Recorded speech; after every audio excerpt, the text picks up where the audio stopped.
ओम नमः शिवाय। हर हर महादेव। जय शिव शंभू। हार्दिक स्वागत है आप सभी का फिर से एक बार हमारे चैनल सनातन धर्म का संसार पर। दोस्तों, यह सारे उपाय पंडित प्रदीप मिश्रा जी की कथा से सुनकर सूचित किए जा रहे हैं, इसलिए वीडियो को अंत तक जरूर देखें और ध्यान से सुने। आप सभी लोग जानते हैं कि जुलाई के महीने में पड़ी थी एक पंचमी तिथि, जिस पंचमी तिथि पर आप लोगों ने गन्ने के रस वाला उपाय जरूर किया होगा। बहुत सारे लोग नहीं भी कर पाए होंगे और वो लोग सोच रहे होंगे कि काश हमें अधिक मास के महीने में एक और मौका मिल जाए। तो दोस्तों, इस अगस्त के महीने में आप लोगों के लिए वापस से आ रही है पंचमी तिथि, जिस पंचमी तिथि के दिन आप लोग गन्ने के रस वाला उपाय फिर से कर सकते हो। तो कौन से दिन वो तिथि पड़ रही है, कैसे उपाय है, गन्ने के रस वाला उपाय क्यों किया जाता है, ये सारी जानकारी आपको इस वीडियो में मिलेगी।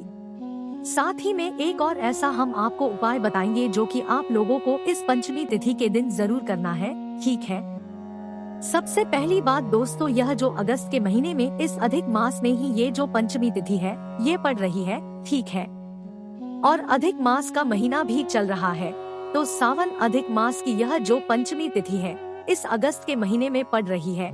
दोस्तों, 5 अगस्त 2023 के दिन है ना, जिस दिन शनिवार का दिन है और इसी दिन पड़ रही है पंचमी तिथि। अब दोस्तों, इस पंचमी तिथि को कौन सा वो उपाय है जो कि आप लोग वापस से कर सकते हैं, गन्ने का रस वाला है ना। इस उपाय को हम आपको अच्छे से समझाएंगे और इस उपाय को क्यों आपको करना चाहिए वो आप लोग सबसे पहले सुन लीजिए।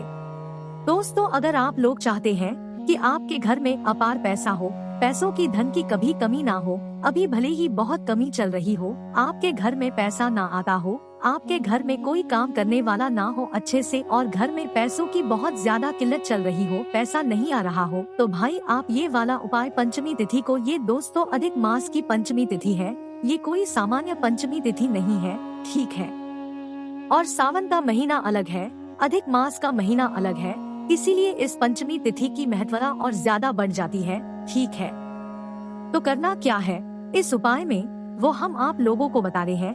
अच्छे से इस उपाय को कीजिएगा, आपके घर में इतना धन आएगा और आप नहीं भी मांगोगे ना तो भी भगवान शिव जी आपके घर में इतना धन आपको देंगे कि आपने जिसकी कभी कल्पना भी नहीं करी होगी। ठीक है, तो चलिए उपाय को शुरू करते हैं और जानते हैं इस उपाय में आपको कैसे क्या करना है ना।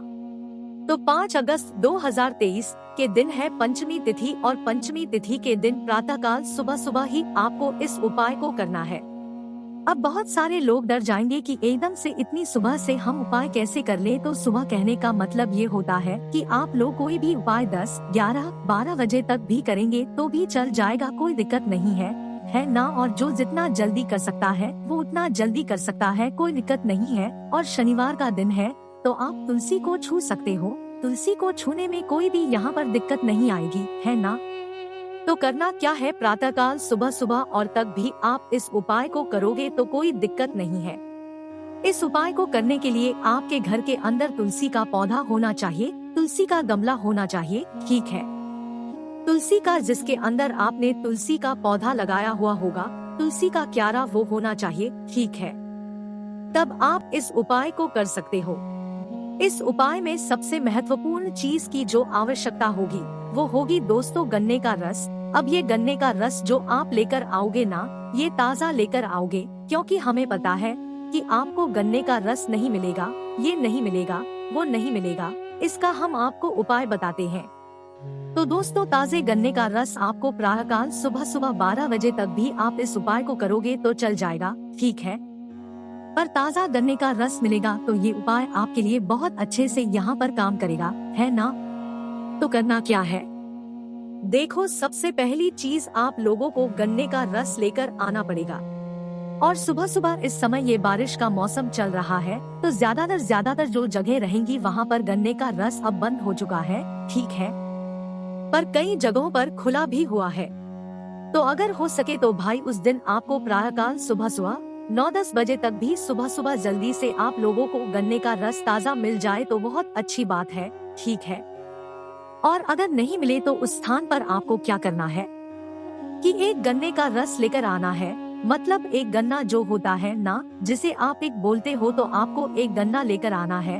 अब वो गन्ना तो आपको कहीं से भी मिल जाएगा, थोड़ा सा ढूंढना पड़ेगा। किसी गन्ने की रस वाली दुकान पर जाइएगा और उससे बोलिएगा कि हमें एक गन्ना चाहिए। वो जितने भी पैसे मांगे उसे दे दीजिएगा, ठीक है।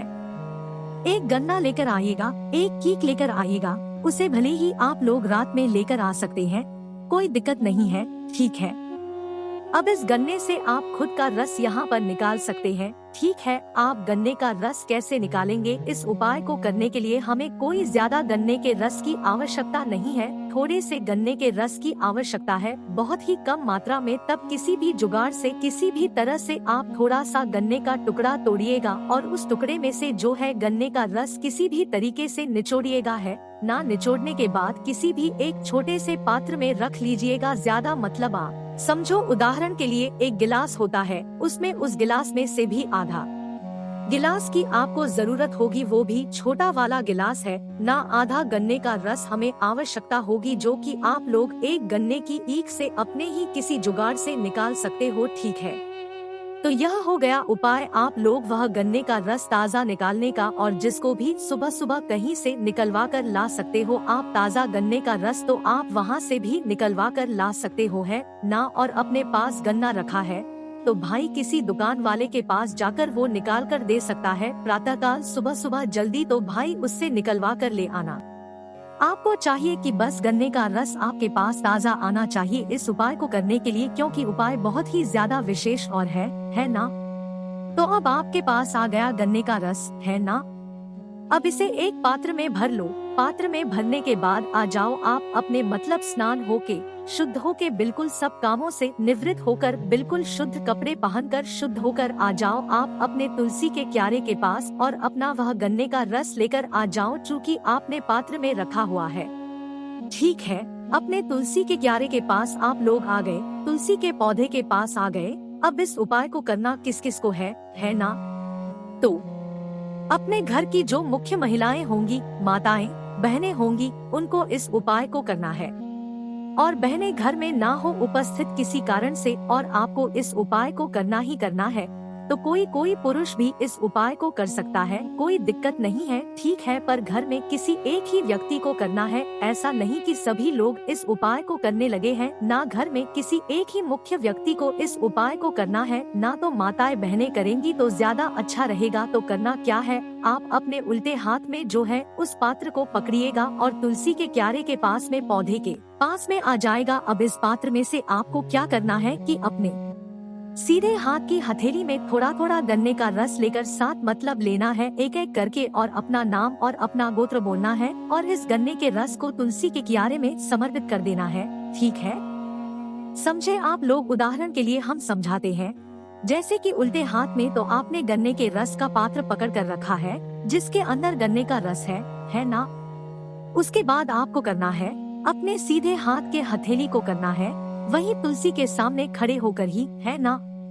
अब करना क्या है, थोड़ा सा गन्ने का रस आपको अपने उस पात्र में से अपने सीधे हाथ के हथेली में लेना है। थोड़ा सा गन्ने का रस लिया आप लोगों ने, लेने के बाद आंखें बंद करके ही अपना नाम और गोत्र बोलना है। अब यहाँ पर नाम तो आप लोगों को पता होगा, किसी से गोत्र नहीं पता होगा, है ना।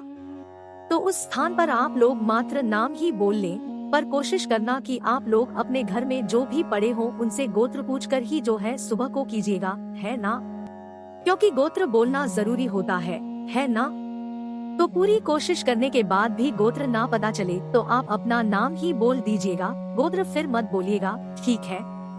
पर कोशिश करना कि गोत्र भी आप पता कर कर बोल सको इस उपाय में, है ना। तो थोड़ा सा गन्ने का रस लेना है सीधे हाथ के तीली में और आंखें बंद करिए, नाम और गोत्र बोलना है। इस थोड़े से गन्ने के रस को सीधे की हाथ की हथेली से ही वही तुलसी के क्यारे में आपको समर्पित कर देना है ना। बिल्कुल तुलसी के ऊपर समर्पित नहीं करना है, तुलसी की पत्तियों पर समर्पित नहीं करना है। तुलसी के नीचे जो गमला होगा, गमले में जो मिट्टी होगी, मिट्टी में जो उस तुलसी की जड़ होगी, है ना, तो वहीं पर मिट्टी में आप समर्पित करोगे तो वो जड़ तक अपने आप वो जो गन्ने का रस है वो पहुंच जाएगा। तो मतलब कहने का तात्पर्य ये है कि उस तुलसी के जो मतलब गमला होगा, गमले की जो मिट्टी होगी, वहाँ पर आपको यह गन्ने का रस समर्पित करना है। तो पहला काम पहली बार में आपका हो गया। पहली बार आपने क्या किया, थोड़ा सा गन्ने का रस लिया, नाम और गोत्र तुलसी में समर्पित कर दिया। पहली बार हो गया। अब यही क्रिया को आपको 7 बार जो है दोहराना है। दूसरी बार भी आप थोड़ा सा गन्ने का रस लोगे, नाम और गोत्र बोलोगे, आगे बंद करके और समर्पित कर दोगे। तीसरी बार भी यही, चौथी बार भी यही, पांचवी बार भी यही, छठी बार भी यही और 7वीं बार भी यही काम करना है। थोड़ा सा गन्ने का रस लेकर नाम और गोत्र बोलकर तुलसी के कार्य में इस गन्ने के रस को समर्पित कर देना है ना। यहाँ पर ये उपाय आपको पूरा हो जाएगा 7 बार। ये काम करने के बाद भगवान से वहीं पर हाथ जोड़ के प्रार्थना करना, क्योंकि तुलसी के पास में कौन होता, भगवान विष्णु नारायण जी होते हैं। और नारायण जी के साथ में कौन होती है, लक्ष्मी जी होती है ना। तो वहीं पर लक्ष्मी जी से प्रार्थना करना कि वो आपके घर में हमेशा मतलब विराजमान रहे और वो आपसे हमेशा प्रसन्न रहे और आपके घर में कभी भी धन की समस्या ना हो। ऐसी आपको इस उपाय करने के बाद प्रार्थना करनी है। वहीं तुलसी के इस क्यारी के सामने, तुलसी के सामने खड़े होकर, है ना। और प्रार्थना करने के बाद जो गन्ने का रस आपका बचा हुआ है वो आप अपने दूसरे कार्यों में ले लें, फेंके ना ऐसे। और अगर नहीं आपका कार्य है तो आप किसी वृक्ष में उसे डाल सकते हैं, ठीक है। तो आपको जो है उतना ही गन्ने का रस आवश्यकता होगी, बाकी जो बच जाए वो अपने यूज इस्तेमाल कर सकते हैं या उसे किसी वृक्ष में आप लोग डाल सकते हैं ना। यहाँ पर ये उपाय पूर्ण हो जाता है। इस उपाय को करने से आपके घर में मतलब कुछ दिनों तक आपको रुकना पड़ेगा और आपके घर में अपने आप ही ऐसा कुछ संयोग बन जाएगा कि कहीं ना कहीं से आपके घर में धन आना शुरू हो जाएगा। और वो धन थोड़ी मात्रा में नहीं होगा, बहुत ज्यादा मात्रा में होगा। पंडित जी ने खुद बोला है कि यह उपाय इतना ज्यादा विशेष और महत्वपूर्ण है कि इस उपाय को करने से आपके घर में धन की अपार जो एक श्रृंखला होती है वो आना शुरू हो जाती है। कहीं से भी आता है, किसी भी तरह से आता है, भगवान बोले करते हैं कि धन आना शुरू हो जाता है, वो भी ज्यादा मात्रा में, ठीक है। तो ये वाला वो उपाय था जो कि आपको इस अधिक मास की पंचमी तिथि के दिन करना है। पंचमी तिथि से पहले ही हमने आपको इस उपाय को बता दिया है। इस बार हाथ से मत जाने देना मौका, क्योंकि इसके बाद फिर अधिक मास जो है मतलब शायद आपको पंचमी तिथि देखने को ना मिले, फिर आपको सावन महीने में ही जो है देखने को मिल जाएगा, ठीक है। क्योंकि अधिक मास अभी बीचों बीच है और सावन महीना वापस से अब शुरू होने वाला है इस अगस्त के महीने में, है ना। तो पहला ये उपाय होगा और इस वीडियो में हमने आपको बोला था कि हम एक दूसरा उपाय भी आपको बताएंगे जो कि आप इसी अधिक मास की पंचमी तिथि के दिन करना है ना। और इस उपाय को करने से भी आपके घर में धन की अपार जो है आपको जो है प्राप्ति होगी, है ना। माता लक्ष्मी आपसे बहुत ज्यादा प्रसन्न होगी। इस उपाय में भी आपको ताजा गन्ने का रस की आवश्यकता होगी, है ना। बहुत ही कम मात्रा में, इसमें भी आपको कम मात्रा में ही आवश्यकता होगी। इसमें आपको करना क्या है, 2 छोटे छोटे कुछ पात्र लेना है ना, मतलब छोटी छोटी कटोरी ले लेना या कुछ भी छोटी छोटी चीजें ले लेना आप लोग 2 और उनके अंदर आपको लोग ताजा गन्ने का रस भरना है ना। और पंचमी तिथि के दिन 5 अगस्त 2023 शनिवार प्रातःकाल सुबह सुबह ही 10, 11, 12 बजे तक आप इस उपाय को करना। 2 पात्र में शुद्ध ताजा गन्ने का रस भरना है ना। एक में मतलब दोनों में भर लेना। अब इन 2 पात्रों के अलग अलग गन्ने के रस को आपको क्या करना है, 2 स्थानों पर समर्पित करके आना है ना। और स्थायी लक्ष्मी की प्रार्थना करके आना है। अब वो 2 स्थान कौन कौन से हैं? सबसे पहला वाला जो छोटा सा पात्र होगा जिसमें आपने गन्ने का रस भरा हुआ है, इसको लेकर आपको जाना है किसी भी बड़े वाले बेलपत्री के वृक्ष के नीचे, है ना। उस बड़े वाले बेलपत्री के वृक्ष के नीचे जाकर इस पहले वाले पात्र से गन्ने का रस है उस बेलपत्री के वृक्ष की जड़ में आपको समर्पित कर देना है। समर्पित करने के बाद स्थायी लक्ष्मी की आपको वहीं पर भगवान भोलेनाथ से और माता पार्वती जी से प्रार्थना करना है। स्थायी लक्ष्मी की है ना, मतलब लक्ष्मी जी से प्रार्थना करना है, धन के लिए प्रार्थना करना है। उसके बाद में दोस्तों जो दूसरा आपका पात्र होगा जिसमें आपने गन्ने का रस भरा हुआ है, तो पहले पात्र से तो आपने गन्ने का रस यहाँ पर बेलपत्री के वृक्ष की जड़ में समर्पित कर दी और प्रार्थना करनी है। अब जो दूसरा वाला गन्ने का रस होगा ये आपको चढ़ाना है तुलसी के पौधे में, तुलसी के क्यारे में, जो कि आपके घर में ही आपको आसानी से मिल जाएगा, ठीक है। और बेलपत्र का भी आपके घर में है तो भी चल जाएगा, कोई दिक्कत नहीं, पर बेलपत्री का वृक्ष बड़ा वाला होना चाहिए, ठीक है। तो आपको पहले बेलपत्री के वृक्ष के नीचे जाकर ही समर्पित करना है। फिर दूसरी बारी में आपको तुलसी के क्यारी के पास में आना है। आपने मतलब अपने घर में ही है तो तुलसी का पौधा तो अपने घर में आना है, और तुलसी के पौधे में आपको क्या करना है कि इस दूसरे वाले पात्र से गन्ने के रस को समर्पित कर देना है। वही तुलसी की गमले में जो मिट्टी होगी, मिट्टी में आपको समर्पित कर देना है। और यहाँ पर भी आपको स्थायी लक्ष्मी जी की जो है प्रार्थना करना है, भगवान नारायण जी से और लक्ष्मी जी से, क्योंकि लक्ष्मी जी का स्थान मतलब नारायण जी का स्थान जो है मतलब तुलसी के पास में होता ही है हमेशा, और नारायण जी के साथ में लक्ष्मी जी रहती है। ठीक है, तो आप 2 जगह मतलब ये करने के लिए समर्पित करना है, स्थायी लक्ष्मण की प्रार्थना करना। फिर देखना आपके घर में होता है कैसे किसी भी स्थान से धन आएगा, और वो भी अच्छे तरीके से आएगा। ठीक है, तो ये बहुत ही विशेष उपाय है। पंचमी तिथि के आप शुरू करके देखिएगा, और ये सारे उपाय हमने हमारी वेबसाइट भोलेनाथभक्ति.com पर डाले हुए हैं, तो आप वहां पर जाकर भी इन उपायों को पढ़ सकते हैं। और पंचमी तिथि का भाई ये सारी जानकारी भी आप देख सकते हैं ना। कोई भी समस्या आती है कमेंट करके पूछ सकते हैं। ओम नमः शिवाय, हर हर महादेव, जय शिव शंभू।